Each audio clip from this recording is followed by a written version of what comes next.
Good morning, YouTube. I'm actually really tired. It's actually 8. We got a decent amount of sleep, but the smallest, who's never ever been the co-sleeper kind, just decided that he was gonna jump all up into bed and try and keep the others awake and try and keep us awake all night. So, yeah, sorry, but I did want to do a quick vlog. I don't even know if it's really considered a vlog, maybe more of a Disney Parks lifestyle video. I don't know. If you find this, it's probably going to be tagged out as like comparison, things like that. If you're a Disney regular or first time vacationer or whatever, basically I want to do a comparison on options for where to stay when you're at Disney. My family and I have been annual pass holders for 2 years. Probably not going to renew next year. Nothing personally against Disney. It's just our youngest is going to be above 3, so he will start costing us. But as Florida residents, we decided to do the best cost for the money value for kids. The kids, what they can do, what we can do with them during the weekends and summer and things like that. And this just kind of came up being the best. And we've enjoyed it for the 2 years we've had it. And we've stayed both on-site and off-site at Disney quite a bit, more off-site than on. We prefer to stay on-site, but we also like to not be covered in crippling debt. So it's one of those cost-value comparisons every time we stay. But this time, this is the first time we've stayed at a Disney Springs hotel. I wanted to go ahead and cover that because it's been a pretty great experience. I just want to let people know, what's out there and what's available for the money.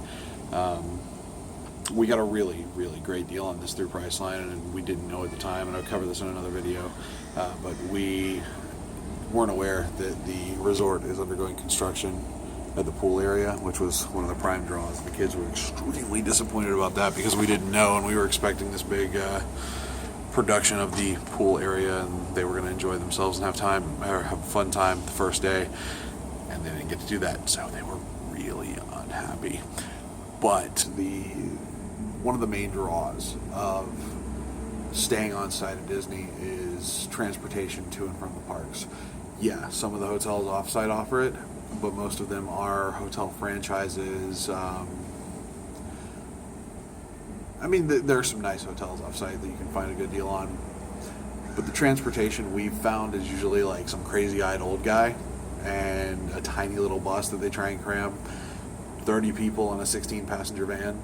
It's not a great experience, a little bit janky. So we generally drive our own car when we stay off-site. However, on-site, the big convenience is the buses, and Disney Springs area hotels, at least the one we're staying at, do offer transportation to and from the parks.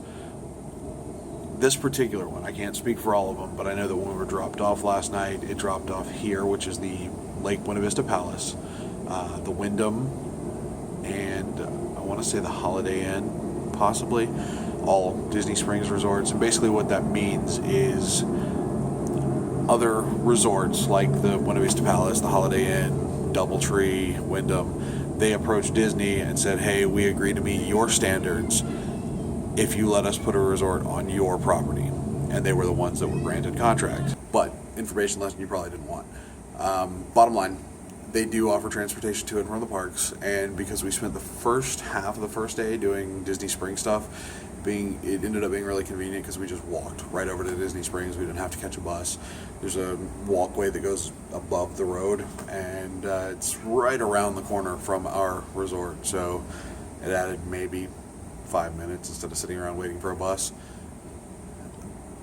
The quality in buses, though, is what I want to touch on here.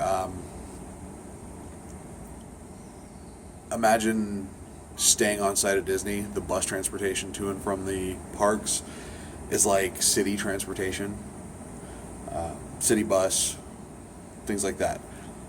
Whereas staying at the Disney Springs, at least the two that we were on, this could entirely change today. I don't know if we're taking a bus to another park or if this is even regular, because it was two different buses. It looked like two different companies. Maybe they just hadn't painted up the bus. I don't know. maybe they contract that out.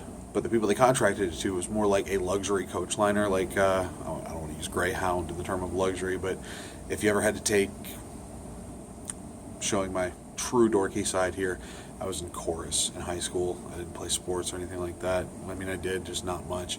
But for like chorus trips, we would go out of town, out of state sometimes for national championships, things like that.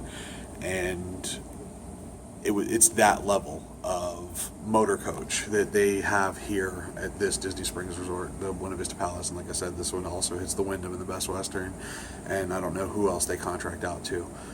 But both times, driver was super friendly, whereas every time we've been on it, I take that back. Not every time. We've had some really great Disney employed drivers, but we've also had some that are just like treating it like a taking your kids to school type bus driver, where it's just open the door, sit down, that sort of thing. Super friendly drivers both times we took it yesterday. One of them even, because like I said, motor coach style, instead of having to fold up the stroller and cram it into people that were already on the bus, they have the under the bus option for the stroller with having 3 kids. That perk alone made the whole thing worth it. So if the on-site transportation is a draw, but price is kind of a turn-off for a Disney resort, don't get me wrong, Disney resorts are some of the best resorts on the planet. At least that, all the ones I've stayed at in my 31 years, anytime I've ever had to stay at a hotel, you're paying for an experience, and you get that experience.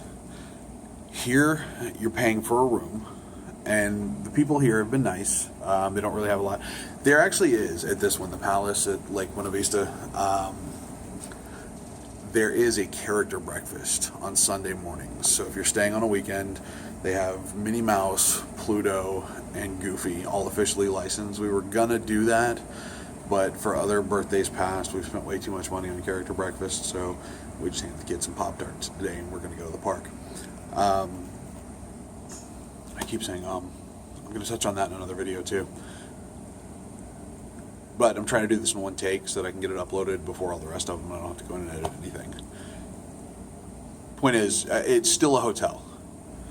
Everywhere you go, it's going to be a hotel. Disney offers more experiences at their hotels. This is just a hotel. So if you're just paying for a room and transportation to the parks, this is going to be your best value for the money. If you want to spend a whole lot less but still want to stay in the area and plan on driving your own car, by all means, stay off site.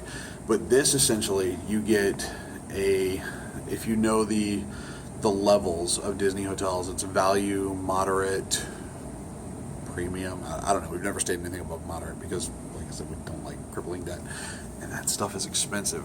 But I will say, we have stayed in moderates, and we have never had a covered balcony area. I'm doing a wide angle here, and it's just catching all the wall. I know that's not a good shot, but so it's almost like getting a moderate with some of the deluxe perks for the price of a value, and then you still get the transportation. The only thing you don't get is if you're staying on an extended period of time.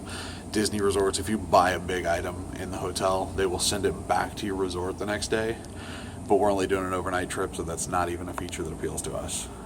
But that was basically all I wanted to touch on this. Was if you are staying in the Disney area and just want to know what your options are, there is a third option to staying on site. And I'm sure that view would be phenomenal if there was a construction, but it also would have cost us more than our budget had. So kids are in there screaming, and I'm going to go take